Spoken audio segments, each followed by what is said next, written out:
दोस्तों, आज मैं आपके लिए एसएससी एमटीएस 16 अक्टूबर थर्ड शिफ्ट का एग्ज़ाम समाप्त हो चुका है। इनमें पूछे गए सभी प्रश्न मिल चुके हैं जो आपका 100% रियल और ऑथेंटिक क्वेश्चन है। और जिन्हें पीडीएफ चाहिए वो टेलीग्राम या व्हाट्सएप ग्रुप पर जुड़ सकते हैं या आप हमारे व्हाट्सएप नंबर से पीडीएफ प्रोवाइड कर सकते हैं।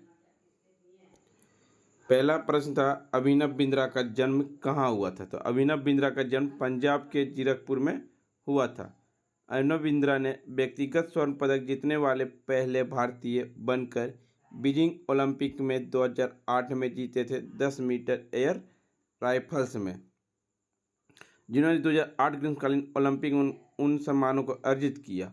अभिनव बिंद्रा ने राष्ट्रमंडल खेल में 7 पदक और एशियाई खेल में 3 पदक जीते। एक था, लच्छू महाराज किस नृत्य से संबंधित है या कथक से संबंधित है? लच्छू महाराज कथक नृत्य से संबंधित हैं। कथक आपका उत्तर प्रदेश का एक शास्त्रीय नृत्य है।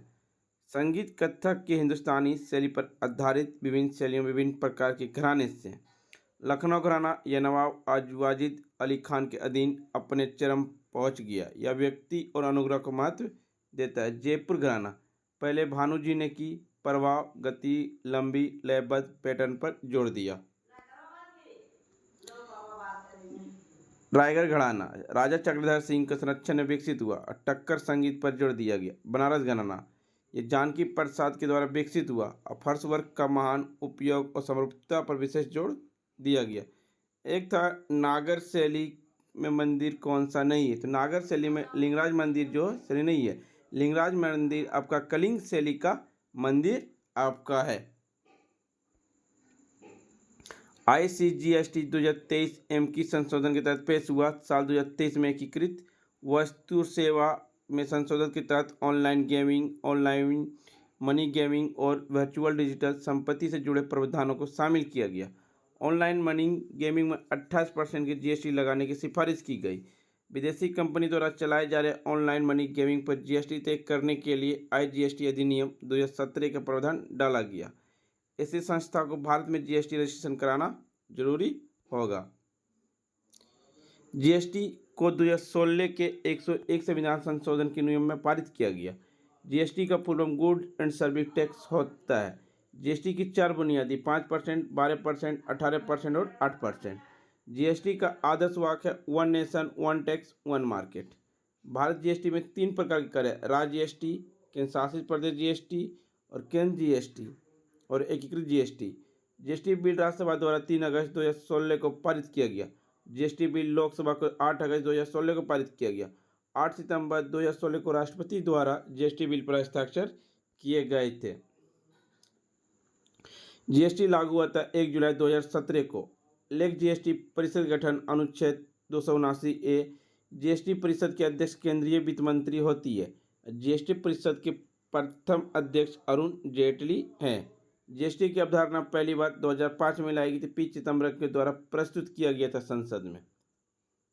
भारत ने दोहरी GST कनाडाई मॉडल पर चुना गया। GST लागू करने वाला पहला देश फ्रांस है, 1954 में किया था। एक था, संविधान संशोधन प्रक्रिया किस देश के संविधान से लिया गया? दक्षिण अफ्रीका के संविधान से लिया गया। अनुच्छेद 368 में भाग आपका 20 में यह है। 1935 भारत सरकार अधिनियम, संघीय योजना, राज्यपाल कार्यालय, न्यायतंत्र, लोकसेवा आयोग, आपातकालीन प्रावधान, प्रशासनिक विवरण। आपका ब्रिटेन से लिया गया संसदीय सरकार, कानून का शासन, विधायी प्रक्रिया, एकल नागरिकता, कैबिनेट प्रणाली, विशेष अधिकार रीट, संसदीय विशेष अधिकार, द्विसदनीय। आयरलैंड से लिया गया राजनीति सिद्धांत, राज्यसभा के सदस्य का नामांकन, राष्ट्रपति के चुनाव की विधि। अमेरिका से लिया गया राष्ट्रपति का महाभियोग, अध्यक्ष उपाध्यक्ष के कार्य, सर्वोच्च न्यायालय उच्च न्यायालय के न्यायाधीश को हटाना, मौलिक अधिकार, न्यायिक समीक्षा, न्यायपालिका की स्वतंत्रता, संविधानों का प्रस्तावना।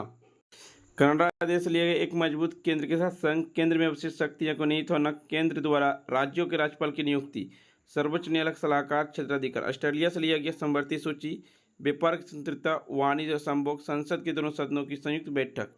सोवियत संघ रूस से लिया गया मौलिक कर्तव्य, प्रस्तावना में न्याय का आदर्श, सामाजिक, आर्थिक और राजनीतिक।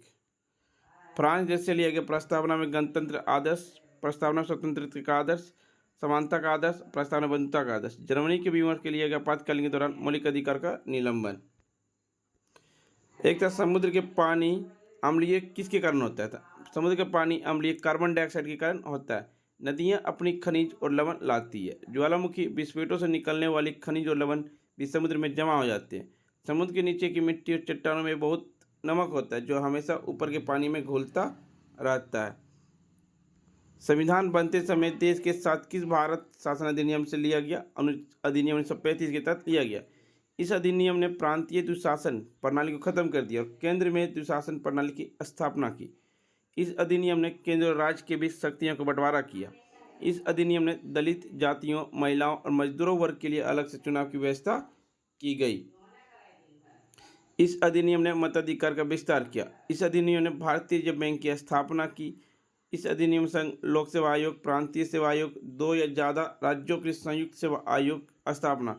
इस अधिनियम ने 1937 में संघीय न्यायालय की भी स्थापना किए थे। 2011 के जनगणना में सबसे कम जनसंख्या वाला केंद्र शासित प्रदेश कौन सा? लक्षद्वीप है। जनसंख्या दोनों की दृष्टि से भारतीय संघ का सबसे छोटा केंद्र शासित प्रदेश लक्षद्वीप है। 2011 की जनगणना के अनुसार केंद्र शासित प्रदेश लक्षद्वीप की जनसंख्या 64,429 है। अब भारत का सबसे कम जनसंख्या घनत्व वाला राज्य आपका अरुणाचल प्रदेश है।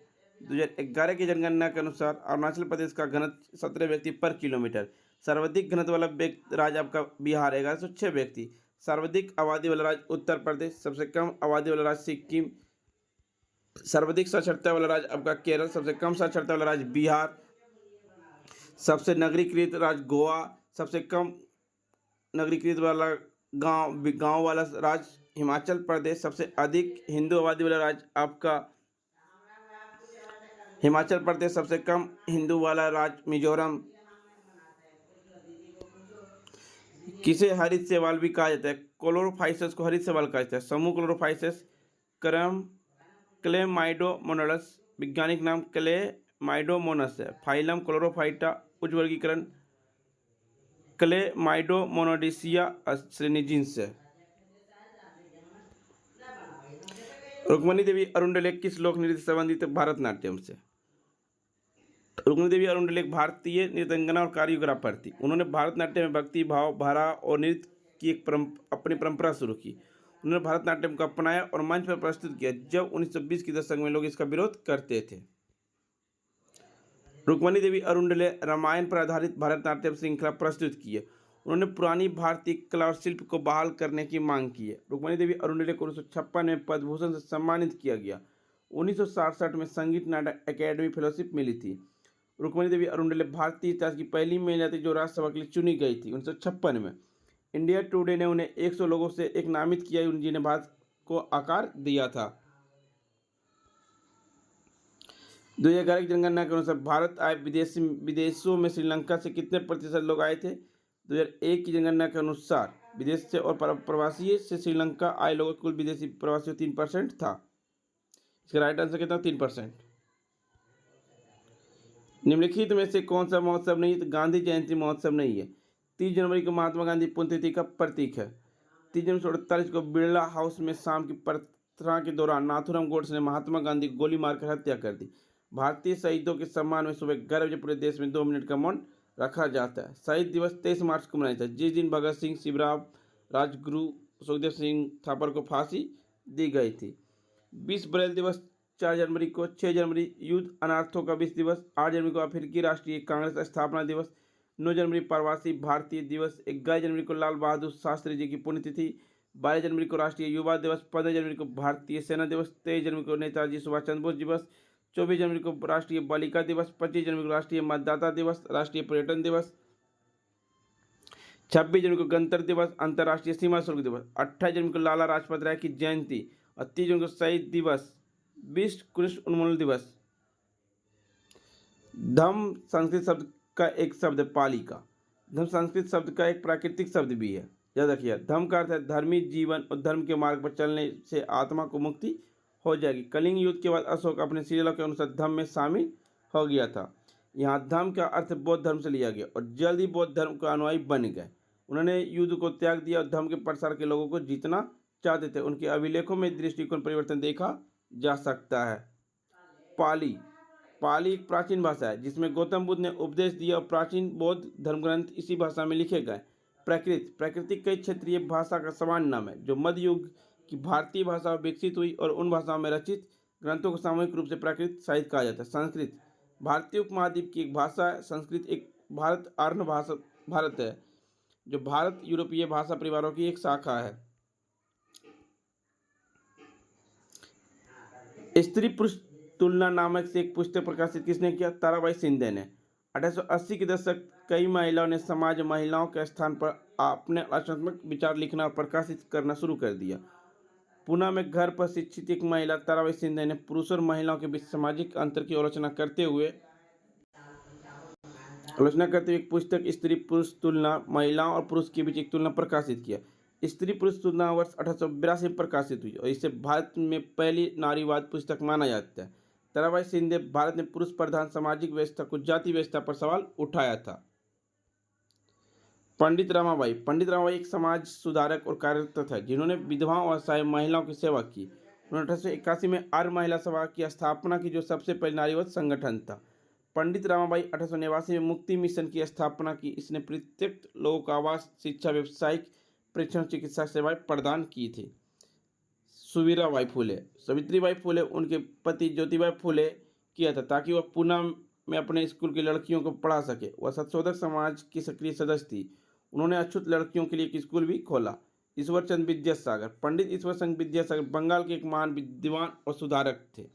ईश्वरचंद विद्यासागर किए गए प्रयासों ने ब्रिटिश सरकार को 1856 में विधवा पुनर्विवाह अधिनियम को वैध बना दिया।